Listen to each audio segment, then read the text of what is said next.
Hey there, Mike Robbins here. I am coming to you live on, what's today? I can't even remember. It's what, April the 20th, I think, 1 o'clock, as I'm live on Instagram or Facebook or LinkedIn or YouTube, all the different platforms. Anyway, if you're watching the video of this after, it's whenever it is. But if you're joining live, feel free to chime in in the comments. Would love to hear from you. I actually want to talk about what I've been learning through my experience of testing positive for COVID. So today is the 20th, right? It's Wednesday. I tested positive for COVID a week ago today, although today is technically day 8 because I first started having symptoms a week ago Tuesday. And look, thankfully, I'm doing fine. I felt pretty yucky the last couple days of last week, but once the weekend hit, I've been fine. Hey, Ray. Although today I actually feel worse than I've felt the last few days. So for whatever that's worth. Um, but it was interesting. We got home from spring break. So we went on spring break from April 3rd to the 9th. We spent a week down in San Diego at the beach, which was fun. The last day of the trip, Friday the 8th, we were at Disneyland, which we always love. And I dislocated a few ribs while we were surfing on the second to last day of our trip. So that was kind of a bummer. And even before dislocating the ribs, I wasn't sleeping great on the trip. And then when we got home, I was tired from the trip and my ribs were hurting. So I had a few nights in a row of not sleeping well. So when I started feeling kind of yucky on Monday, Tuesday of last week, I didn't really think much of it. I just thought, oh, I'm a little tired and run down. I need a vacation from my vacation. But then Tuesday night, I had a little sore throat and stuffy nose, but I didn't think much of it. But Tuesday night, I woke up in the middle of the night and I couldn't go back to sleep, and my nose was running, and I just felt super weird. And I was like, "What is this? I don't get sick very often." And I mean, we're at a point even with COVID and in the pandemic that I don't immediately think, for the last 2 years, I haven't tested positive. I don't know if you have, but every time I'd get a little sniffle or a sore throat, I'd think, "Oh, I have COVID."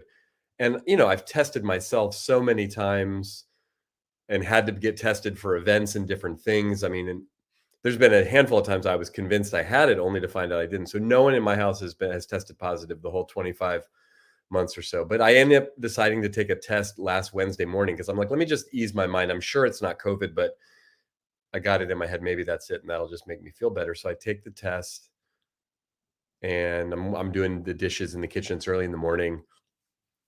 Thanks, Laura. And I look at it and it says positive, and I'm like, what? Positive? I have COVID? Oh no, maybe we all got it on vacation. Oh no, this is awful. So I run upstairs to tell Michelle, hey, I just tested positive for COVID. We got to test everybody. So I take another test just to make sure, and it's positive. Michelle takes one, so do both of our daughters, negative. So I'm the only one that's tested positive, but I'm still like kind of reeling and so I go out with, double masked and gloves on, and I go out to the place where I can get a rapid PCR test, which is more accurate. And that one, it comes back positive. I actually have Michelle and the girls do that. They're all negative. I'm positive. So that's weird, but whatever. Michelle's like, well, I felt kind of weird last week. Maybe I had it and didn't know it. Maybe I gave it to you. At any rate, I immediately come in here to my office and I just say, I've got to isolate. And then I start trying to figure out, like, I don't even know what the rules are these days. How does it work? Do you isolate for 5 days or 10 days, or how does that work? Or do you keep testing? And it's kind of a whirlwind. And then I got to cancel whatever I had planned for last week. I had some in-person stuff, not a ton of stuff, thankfully. But over the next couple days, I figure out, oh, I'm supposed to self-isolate at minimum through the weekend. Monday of this week, just a couple days ago, would be the first day, according to the CDC, that I could go out masked. But really, technically, it's a full 10 days. You want to be symptom free, fever free, ideally test negative before. And Michelle and I decided that let's just be really conservative about this, because I don't want her to get it. I don't want the girls to get it, especially our girls. Like, if they test positive, they'd have to stay home from school and not be with their friends. And um And again, thankfully, I didn't get really sick, but a couple things happened that I wasn't quite prepared for. So here I am on day 8, still isolating. I've been testing myself every day. I'm still testing positive. My symptoms are mostly gone away, although I do have a little bit of a cough. And again, it's a little worse today than it was even just over the last few days, and a little stuffy nose, but not bad. I mean, it felt like kind of in the first couple of days, it felt like sort of a bad cold or a mild flu. And I don't get sick very often, but what was interesting is in those first couple days, and especially that very first day. Now, I posted it here on, if you're watching this on LinkedIn or on Facebook, I did share it on social media. And I was surprised though at how sad I felt and how scared I felt. I got really scared. I mean, I'm vaccinated and boosted, but I got my booster, I think, in November and have been thinking about getting a second booster when I'm eligible. Um, but yeah, I felt really sad and I felt scared. Like, what does this mean? What's going to happen? Am I going to get really sick? Like, I can't imagine what it must feel like for people who aren't vaccinated when they get it, just the level of fear.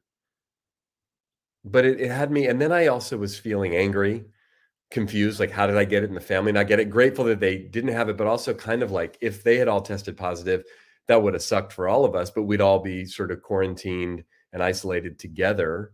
But then here I was, so I felt lonely. But another thing that I felt that I was really surprised about is I felt embarrassed. Like, not so embarrassed that I shared it on social media, so I was obviously willing to do that, but there was a part of me that felt kind of embarrassed or ashamed, like, that I got it? Or how did I get it? Or was I being irresponsible? And look, I've been, I think, pretty responsible and safe and healthy and conservative about COVID from the beginning. I mean, especially in the early days, I spent a lot of time not going anywhere. And even as things started to open up more and you know, so for whatever that's worth, and and vaccinated and boosted and all of that. And look, I mean, I've done, I've traveled, we've gone on trips, I've gone to speaking engagements. I mean, I've been doing more things. And in the last, 6, 8 months, I mean, even with the Omicron spike after the sort of Delta variant spike, I mean, I was kind of living like, look, I don't want to get it. I'm going to take precautions and be safe, but I'm also going to live my life and not completely, lock myself down. Um, but yeah, there was I didn't realize that some part of my ego was attached to not getting it, and that I somehow had some kind of superiority about it, like, "Well, I've been really safe and, I'm healthy and my whatever, blah, blah," whatever the heck. So I think that was kind of, it was embarrassing to feel embarrassed, and it was humbling to notice some of my own ego reaction. And I've talked to a number, look, I know a ton of people who've gotten COVID, as I'm sure you do. Maybe you've gotten it, especially in the last few months with the Omicron spike in December and January. And look, I mean, I know people who've gotten really sick. I don't know hardly anyone directly, although I know a bunch of people who had people close to them pass away. And so, I mean, the numbers are saying that almost a million people, maybe a little more than a million people in the US have died of COVID since the beginning of the pandemic, 6 million um, worldwide. And we're now learning that, um, so many people, they're not being reported out of India. Um, so the numbers may be much higher. Vincent, I agree with you that the psychological issue of this and the fear is significant. Although, um, I don't agree that it's been overblown in the sense that I think it's very serious, and I don't think it's something we wanna mess around with. I don't subscribe to, a variety of theories that, there's all these agendas kind of pushing COVID to be worse. I think COVID's been really bad for all of us, and it's disrupted life and work and everything that we do, and it's taken a huge toll on a lot of people, and it's obviously a lot more serious than the flu or than just a normal illness or virus. So anyway, that's my thought, and I think there's a ton of research and science to back that up. But what I have learned about this though is, like, I realize how much fear I've been operating in over the last 2 years. And I would say, I mean, I noticed it and was aware of it, and especially in the early days. And once I got vaccinated, um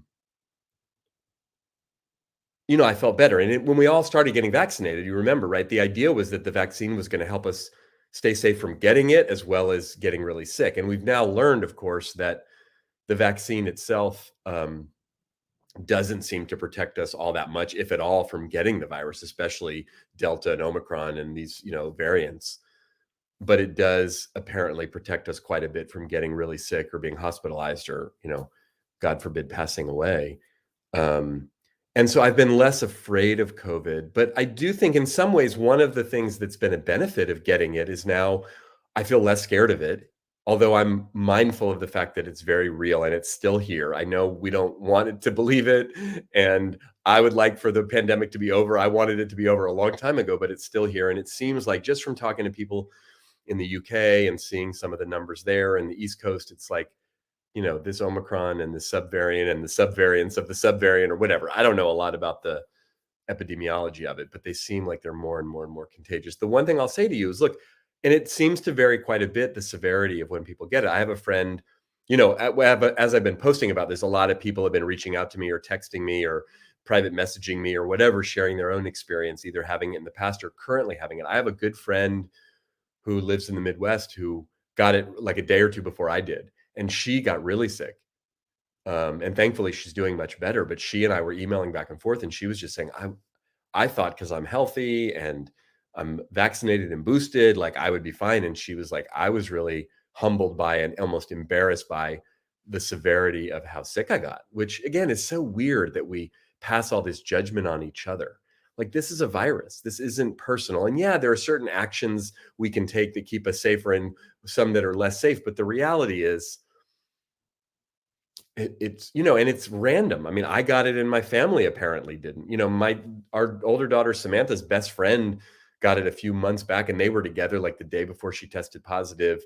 And there's no rational reason why Samantha didn't end up getting it. But so whatever, it's random, it's real. And even though I've had it and I feel, I guess technically I still have it, I'm working my way through it. I feel both less scared of it on the one hand and more mindful that it's still here and it's important. But on the emotional side of it, everyone's situation is different. And again, if you've tested positive, you probably went through some of this. But if you test positive and you're alone, or if people in your family do along with you or don't, or if you have to self isolate like I have, there's just a lot of different emotional components of it that I think are important for us to think about and talk about. And for all the people that I know and have talked to about getting it, whenever I've asked them about how was it, a lot of the focus has been on the physical part. Oh, it was no big deal. Oh, it was just like a cold. Oh, I got really sick. Or, oh, I got a fever. Oh, I had to go to the hospital. And again, obviously the physical stuff is really important. And again, for me, it was like a pretty bad cold or like a mild flu for a couple days. I had a fever one night and actually got kind of scared the night that I had the fever, to be honest, because my mind started racing and I'm laying here on a mattress in my office, you know, away from my family and just like, oh God, am I going to get really sick? What happens? What do I do? Um, but I hadn't talked to very many people about the mental, emotional part of it. And that to me has been much harder. Now, the other thing that I'm super aware of, and even in the midst of the stress of this and the challenge of it, is just how fortunate I am. A, that I'm vaccinated and boosted. B, that I got had a relatively mild reaction, all things considered physically. And C, that like we live in this big, beautiful house and I have a separate office that's literally a separate unit disconnected from the house. I have my own bathroom, my own shower, you know, and the means to like order food from DoorDash. And, Michelle and the girls have been dropping stuff in the front of the door there. And I mean, all of the creature comforts that I have, all of the resources and privilege that I have. So many people have had to deal with this without any of that. And even just more basically, if you live in a small apartment with other people, like the idea of self-isolating or quarantining just isn't a reality. I talked to someone actually earlier today who said her husband got it. They live in the UK I think she said like 2 weeks ago. And I said, did you get it? And she said, no. And I was like, did he self-isolate? And she said, no, I just figured I was going to get it, but I didn't. She's like, maybe I already had it and didn't know, but I haven't tested positive. And so again, who the heck knows? But we've decided in service of keeping our girls as safe as possible and wanting them to continue to be able to go to school and be with their friends and all of that, for me to self-isolate, that's actually been hard and it's been sad and lonely. And I had to sit in this room by myself on Easter, and not be with my family. I mean, again, I could have masked up and put gloves on. We ended up just our younger daughter went away with some friends and their families camping over the weekend at the last minute because they were doing that for Easter. And then Michelle and Samantha, our older daughter, decided to just do a few fun things. But like, it was sad. And I'm scrolling on Facebook and Instagram and seeing all these great photos of people getting together for Easter gatherings. And, my heart was heavy in those first few days and over the weekend, not just for my own experience, but just thinking about all of us and all that we've had to endure and all that we've lost. And the fact that even 25 plus months into this thing, yes, the world has opened up. Yes, I mean, I'm getting on an airplane next week to fly to Dallas to speak and then to fly to Austin to speak at another event. And I'm grateful for that. And I'm grateful that I can go to sporting events and concerts. And we were on vacation, a week and a half ago, and most people weren't wearing masks. And we were out and about and doing stuff and at the beach and at Disneyland. And it felt good. It felt normal. It felt human. And we still have this thing going on. So, and it's also weird for what it's worth, just figuring out the protocols and what you're supposed to do and how to stay safe and how to keep other people safe from you and healthy. And it's just super weird on so many levels, and feeling kind of like dirty, or like I caught this thing that I've been trying so hard not to catch. And what does that mean about me? And what's it going to do to me? And what is it doing to me? And what will it do to me? And how will I feel in a week or a month, or all that stuff? It's just kind of a mind, what. So I share all of that with you. Maybe you've experienced some of this. Maybe you've been freaked out to experience some of this. Maybe you're hoping you never get it. Maybe you don't think about it and don't care. Maybe you have really strong thoughts or opinions about it one way or the other. But I just think this whole thing has given me even more humility about it. It's definitely been vulnerable and uncomfortable, but it's just also left me with so much more compassion for myself, for you, for all of us. Like, we're all just doing the best we can. This thing is hard. It's weird. We weren't and we still aren't prepared for this. And we're all exhausted to some degree, if not significantly, from everything we've been through. So look, we'll get through it. I know we will. We're strong and resilient and amazing as humans. But if you're having a hard time with COVID or anything else, like, you're not alone. And even with my really strong feelings about the vaccine and about the nature of COVID and all of that, I have more compassion for all of us, because again, I think we're all just doing the best we can to try to make sense of something that really is kind of senseless in a way. So anyway, be well, be kind to yourself, be kind to others. I hope you don't get COVID. And if you do, I hope you have a really easy, peaceful, mild experience with it. But if other people are going through it around you, that you work with, that you live with, just have compassion for them. It's quite a ride. So, all right. Until next time, hopefully on a brighter and different note, I will see you again here soon.